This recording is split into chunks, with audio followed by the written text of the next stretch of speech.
এরপরে আপনাদেরকে সর্বশেষ আমি একটা অঙ্ক শিখিয়ে দিই, মন্ত্র যেহেতু পারেন না।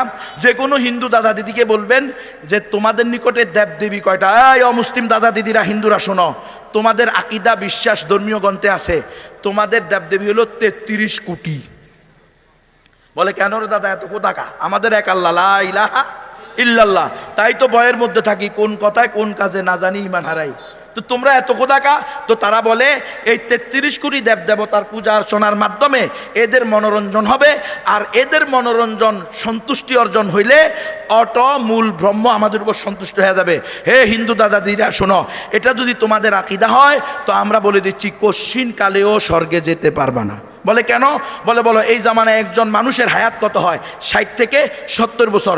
ধরো তোমার বয়স যদি 60 বছর হয় তো পূরণ করো প্রতি বছর 365 দিন, 60 পূরণ 365 সমান 21,900 দিন। তুমি যদি তোমার সারা জিন্দিগি জন্ম থেকে মৃত্যু পর্যন্ত প্রতিদিন একটা করে নতুন নতুন দেবদেবীর পূজা করো, যেই দেবতার পূজা জীবনে একবার করবা সেটা দ্বিতীয়বার করতে পারবে না।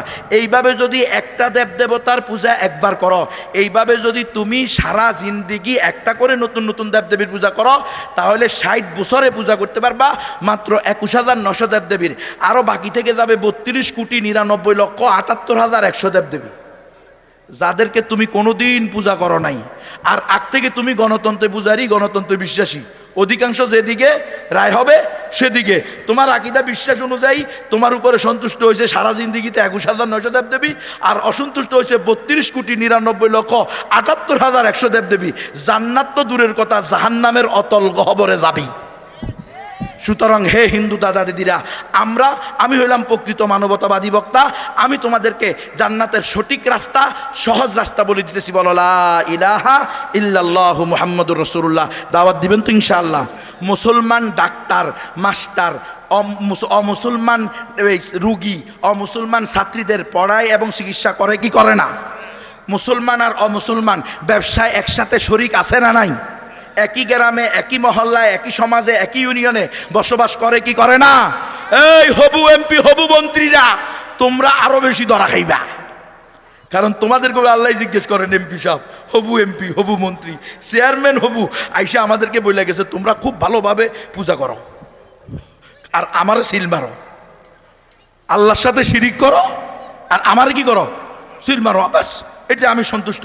যেখানে তার দায়িত্ব ছিল আমাদেরকে দাওয়াত দেওয়ার, মুসলমান বানানোর, কালিমা পড়ানোর, সেটা না কইরা সে বলছে আরো বেশি আনন্দঘন পরিবেশে আমরা যাতে আনন্দ চিত্তে পূজা করি। কথা বুঝতেছেন? আমার মায়েরা, আপনারা অনেক ডাক্তারের কাছে যান, অমুসলিম ডাক্তার। অনেক নার্স হসপিটালে পান, অমুসলিমা নার্স।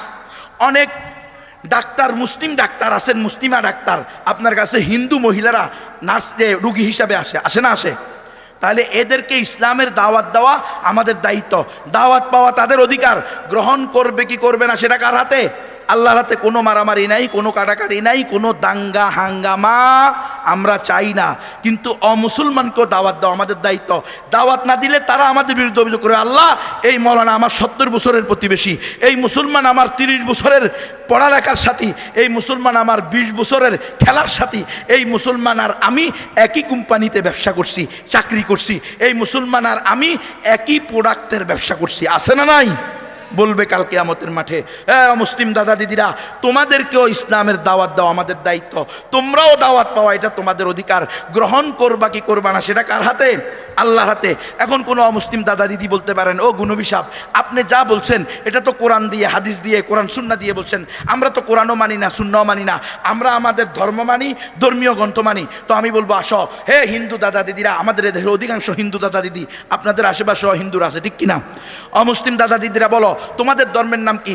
হিন্দু কোনো ধর্মের নাম না। ধর্মের নাম হলো সনাতন, ইস্কন, দাদাস্বামী, ব্রহ্মকুমারী, আর্য সমাজ, নিরঙ্কারী, আরিয়া সমাজ, এমনিভাবে 14টা আছে। এ দেশের অধিকাংশ হিন্দুরা নিজেদেরকে সনাতন ধর্মের অনুসারী বলে দাবি করে।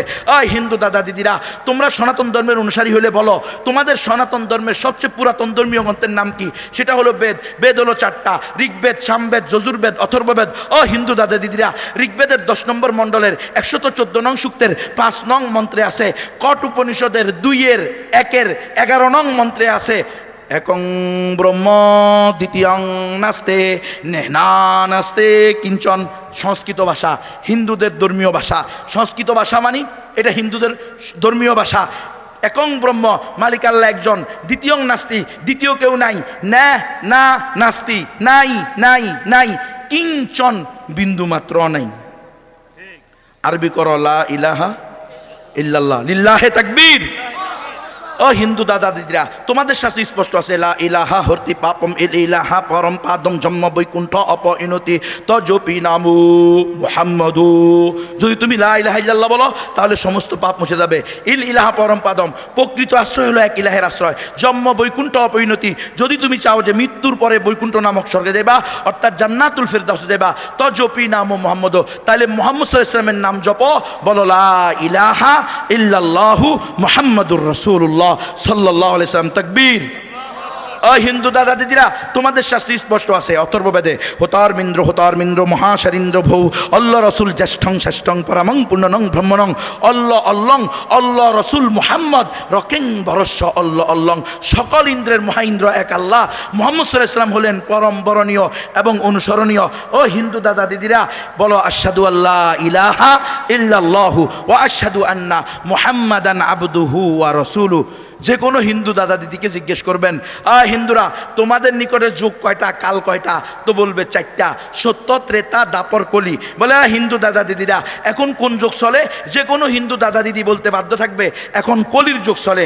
তাহলে আমরা বলি কলির যুগে যে অবতার আসবে, বাব্বাদি আসবে, তাকে তোমাদের বেদে, তোমাদের পুরাণে, তোমাদের রামায়ণে, তোমাদের গীতায়, তোমাদের মহাভারতে, তোমাদের শাস্ত্রে কি বলা হয়েছে? তো তোমাদের সবচেয়ে প্রামাণিক ধর্মীয় গ্রন্থ যেটাকে তোমরা রেফারেন্স বুক হিসেবে গ্রহণ করো সেটা হলো পুরাণ। পুরাণ হলো 18টা, তার মধ্যে একটা হলো কল্কি পুরাণ। হিন্দু দাদা দিদিরা ভালো করে শোনো, কল্কি পুরাণে স্পষ্ট আছে অন্তিম অবতার, অন্তিম ঋষি, কলিযুগের অবতার, দশম অবতার, শেষ বুদ্ধ, শেষ নবী, শেষ রসুল হবেন ওই ব্যক্তি যিনি সম্বল নামক স্থানে আসবেন। সম্বল এটা সংস্কৃত ভাষা, এটার বাংলা হলো নিরাপদ নগরী, এটার আরবি হলো ওয়াহাদাল বালাদুল আমিন। পবিত্র কোরআনে মক্কা মুআজ্জামার আরেকটা নাম লিল্লাহে তাকবীর। তার মায়ের নাম হবে সৌম্য বা সুমতি, নিরাপদ বা শান্ত, যার আরবি হলো আমেনা।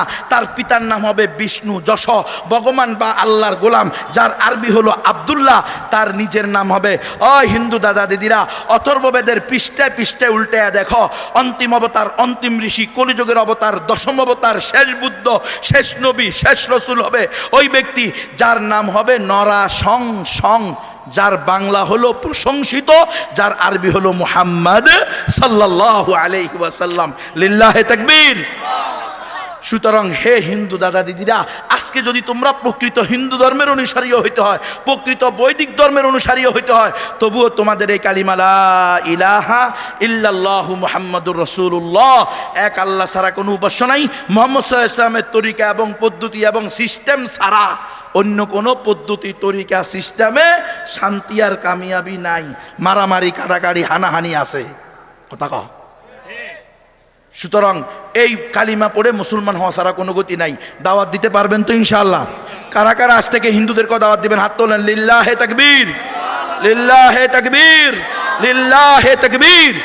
প্রত্যেকে নিজে ইসলাম পরিপূর্ণ মানার চেষ্টা করব, সাথে সাথে অমুসলিমকেও দাওয়াত দিব। এখন দাওয়াত দিবেন কেমনে? আপনারা কি মন্ত্র পারেননি? পারেন না। বই নিয়ে আসছিলাম গাড়িতে, কিন্তু এখন বই দেওয়ার সুযোগ নাই, আমি আরেক জায়গায় চলে যাব। আপনারা বই আপনাদের নায়েবে মুহতামিম সাহেবের থেকে পরে নিয়ে নেবেন। একটা বইয়ের দাম 20 টাকা, আপনার খেদমতে আপনার আমানত। একটা বইয়ের দাম কত? 20 টাকা। এই বই পড়ে হাজার হাজার লক্ষ লক্ষ হিন্দু মুসলমান হয়েছে, আলহামদুলিল্লাহ। বিশ্ববিখ্যাত দায়ী মাওলানা কালিম সিদ্দিকী সাহেব লিখছেন, এই বইটা নিজে 3 বার 5 বার 7 বার পড়ে যে কোনো হিন্দুকে, পুরুষ হোক মহিলা হোক, আপনার সাথে যার সম্পর্ক, দেখাশোনা, আপনার প্রতিবেশী, তাকে আপনি দিয়ে দিবেন। মহিলাদেরকে মহিলা দিবে, পুরুষকে পুরুষ দিবে। আপনি আবার মহিলা দিতে যাবেন না, পরে প্যাঁচ লেগে দেবে। কথা বুঝেন নাই? প্যাঁচ লাগাইয়েন না। শয়তান কইছে 2 জন একসাথে হইলে মাঝখানে আমি আছি, এজন্য ওখানে যাওয়ার কোনো দরকার নাই। নিরাপদ দূরত্ব বজায় রেখে মহিলাকে ব্যবহার করেন। মাস্তুরাত আছে না নাই? আছে। এই মহিলা মাদ্রাসার মেয়েরা, আপনারা আপনাদের শিক্ষকদেরকে বলে রাখবেন, প্রত্যেককে যেন কমপক্ষে 10 কপি করে আপনার আমানত এনে দেয়। আপনারা নিয়ে যাবেন, প্রত্যেকে নিজেদের প্রতিবেশী, আশেপাশে যারা আছে, পাশের ফ্ল্যাটে থাকে, একই বিল্ডিংয়ে থাকে, আছে না নাই? আছে, এদেরকে দাওয়াত দেওয়ার জন্য এই বইটা। আর ইসলাম ও গণতন্ত্র আর একটা বই আছে, দুইটা আলাদা ধর্ম, কোরআন হাদিস ইজমা কিয়াস দ্বারা প্রমাণিত। ইসলাম আর গণতন্ত্র দুইটা আলাদা আলাদা ধর্ম, আদর্শ, মতবাদ। ইসলাম হলো ইমানের ধর্ম, ইমানের আদর্শ, ইমানের মতবাদ, জান্নাতের মতবাদ। আর গণতন্ত্র হলো কুফর, শিরিক, জাহান্নামের মতবাদ। দুইটা কোরআন হাদিস দ্বারা প্রমাণিত। এই বইটা প্রত্যেকে পড়ার চেষ্টা করবেন, 200 টাকা ইসলামী লাইব্রেরি থেকে আপনারা নিয়ে নেওয়ার চেষ্টা করবেন। আরেকটা বই আছে, এসো ইমান শিখি। আগে ইমান শিখেন, পরে গণতন্ত্র করেন। বুঝেন না? ইমান না শিখার কারণেই তো সমস্যা। ইমান জানে না, গিয়া মন্দিরে বসে শুভেচ্ছা জানাই দিছে আল্লাহর ওলি। ভাব কি বহুত বড় আল্লাহর ওলি, আমি হইলাম মানবতাবাদী। কিছু মানবতাবাদী, কিন্তু মানবতারে জাহান্নামে দিয়ে দিছে। কথা বুঝছেন কিনা? এইটা বইটা নিয়ে পড়বেন। এরপরে আপনাদেরকে সর্বশেষ আমি একটা অঙ্ক শিখিয়ে দিই, মন্ত্র যেহেতু পারেন না। যে কোনো হিন্দু দাদা দিদিকে বলবেন যে তোমাদের নিকটে দেবদেবী কয়টা? এই অমুসলিম দাদা দিদিরা, হিন্দুরা শোনো, তোমাদের আকিদা, বিশ্বাস, ধর্মীয় গ্রন্থে আছে তোমাদের দেবদেবী হলো 33 কোটি। বলে কেন রে দাদা এত কোথাকা? আমাদের এক আল্লাহ, লা ইলাহা ইল্লাল্লাহ। তাই তো ভয়ের মধ্যে থাকি, কোন কথায় কোন কাজে না জানি ইমান হারাই। তো তোমরা এত কোথাকা? তো তারা বলে এই 33 কোটি দেবদেবতার পূজা অর্চনার মাধ্যমে এদের মনোরঞ্জন হবে, আর এদের মনোরঞ্জন সন্তুষ্টি অর্জন হইলে মূল ব্রহ্ম আমাদের উপর সন্তুষ্ট হয়ে যাবে।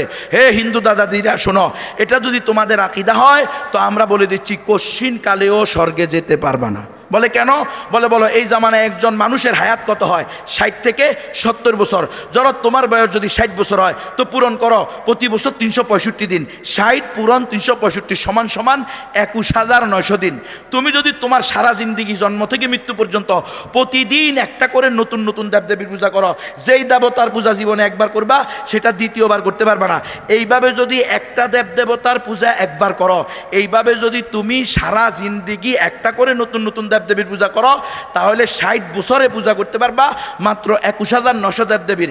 আরো বাকি থেকে যাবে 32,99,78,100 দেবদেবী, যাদেরকে তুমি কোনোদিন পূজা করো নাই। আর আগ থেকে তুমি গণতন্ত্রে পূজারি, গণতন্ত্রে বিশ্বাসী।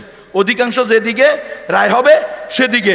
তোমার আকীদা বিশ্বাস অনুযায়ী তোমার উপরে সন্তুষ্ট হয়েছে সারা জিন্দিগিতে 21,900 দেবদেবী, আর অসন্তুষ্ট হয়েছে 32,99,78,100 দেবদেবী। জান্নাত তো দূরের কথা, জাহান্নামের অতল গহ্বরে যাবি।